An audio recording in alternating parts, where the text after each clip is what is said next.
In a remote village, tucked beneath snow-crusted pine ridges, a samurai named Takeda Rakuro trained. Each dawn he rose before the first light, stepped into freezing air that cracked in steps like old bones.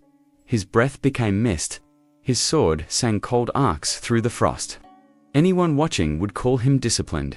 His armor gleamed. His stance was unwavering. Neighbors whispered his name with reverence.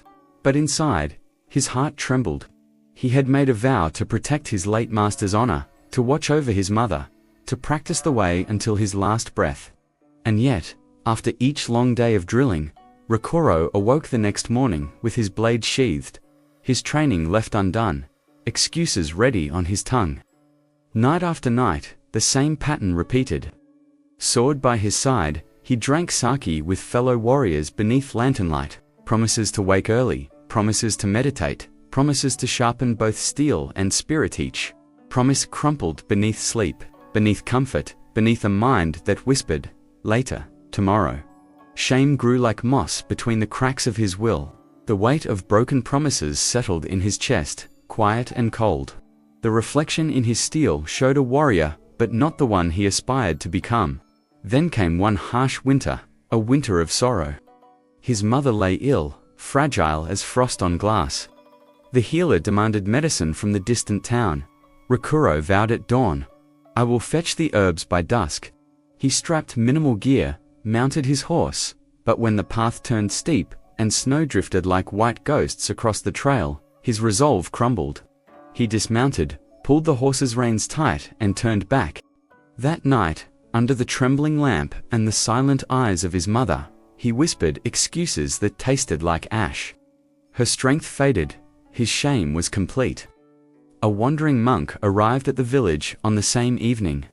His robe was threadbare, feet bare, yet his posture carried dignity. He asked Rakuro only one question: "Will you gift your sword to the world, while you deny it to yourself?" The simplicity of the question struck deep. Under the dim lantern, the samurai's eyes filled with a sorrow he could not mask. The monk did not lecture. He sat silently by the hearth. The quiet pressed against Rakuro's thoughts, uncomfortable, burning. In that thick silence, the warrior finally saw himself not as he wanted to be, but as he truly was. Rakuro fell to his knees. He grasped the hilt of his sword, not as a tool of battle, but as a mirror of his own broken promise. The sword was sharp, his spirit was dull. He vowed then, in that trembling hush, to change. Not by force, not by rage, but by returning, day after day, to the bare truths: breath, blade, pledge. From dawn onward, his training began anew, but different. Before he drew his blade, he sat by the frozen pond, feeling ice crack beneath his boots, watching breath condense. He closed his eyes and breathed deeply. He felt the sharp edge of cold air in his lungs and the faint ache in his knuckles. He didn't swing immediately. He listened to silence. Then he raised the blade, slowly with intention. Each motion measured, fluid, coming from the stillness within. The clang when the metal struck wood was no longer a fight. It was a ritual, a promise kept. Over many weeks, neighboring villages noticed a change. Rakuro still trained. His form remained strong. But now his eyes held clarity. His shoulders no longer bore the weight of regret. When he lifted his sword, it felt like justice served, not to enemies, but to his own fractured soul. Night after night, he would walk to his mother's small room and sit beside her. Not with promises and hollow words, but with quiet presence. When she reached for him, he held her hand.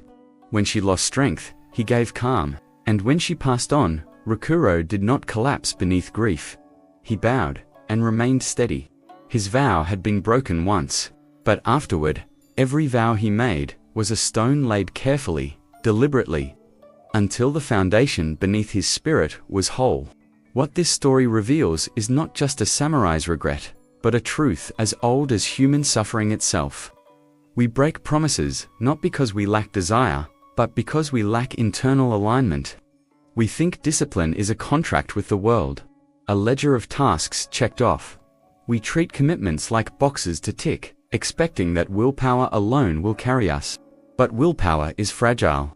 Without inner presence, without clarity, Promises become chains, habits become burdens, and discipline becomes a bitter prison. The hidden trap is ambition built upon impulse. We pledge greatness with fiery hearts, then wander in the cold light of everyday life and realize we do not belong there.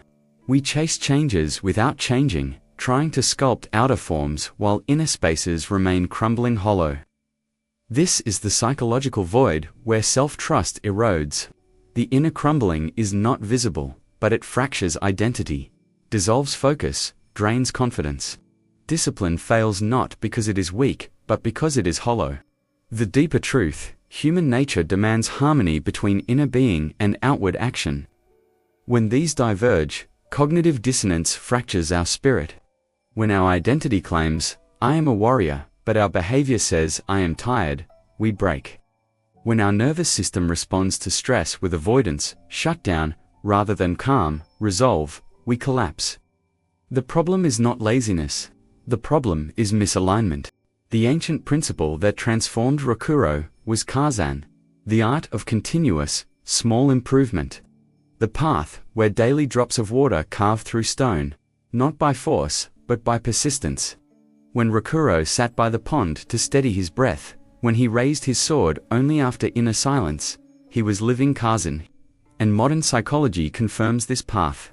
Habit formation studies show that repeated small actions, anchored in identity and ritual, rewire neural circuits gradually, imperceptibly, until new patterns feel natural. Emotional regulation research shows that pausing before action, grounding in body sensations, calms the amygdala and strengthens prefrontal control. So decisions come not from fear or fatigue, but from clarity. Cognitive reframing allows action to flow from values, not from guilt or pressure. Kaizen merges ancient philosophy with modern science. It rebuilds trust in the self.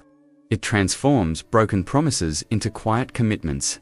If you would like to begin walking this path, here are 4 steps. The warrior's framework for honoring your own vows. 1. Shishinchua, mind-still harmony. Emotionally, before every vow, cultivate calm. Sense the fear, the doubt, the hesitation not to deny them, but to observe them. Scientifically, this activates your parasympathetic response, reduces stress hormones, primes focus and clarity. Action. Every evening, sit quietly for 5 minutes. Close your eyes, breathe. Notice the emotional tremors. Don't fight them. Watch them softly fade like mist. Only then reaffirm your promise not to duty, but to your inner calm, to Kokoro Shinrai, heart trust emotionally. See promises as sacred contracts between your present self and future self. Feel the weight of that contract as sincere, not burdensome. Scientifically, identity-based behavior strengthens neural encoding. Repeated acts aligned with self-concept wire the brain to expect and honor those acts automatically. Action. Write a 6-word internal vow each week. For example, "I am steadfast keeper of my word." Read it aloud daily. Let it settle in your bones before you act. 3. Senkisho, small step ahead. Emotionally, reject the all-or-nothing trap. Honor the small step over grand gestures. Feel satisfaction in the tiniest act of integrity. Scientifically, behavioral psychology shows that consistency, even in small doses, builds lasting habits and avoids burnout. Because the brain rewards regular predictable patterns more than sporadic bursts. Action. Pick one promise you commonly break, even small, like stretch 5 minutes, write 1 line, read 1 paragraph, scale it down. Do it daily at the same time. Let reliability grow slowly, steadily. Si. Mushendi, Wusin.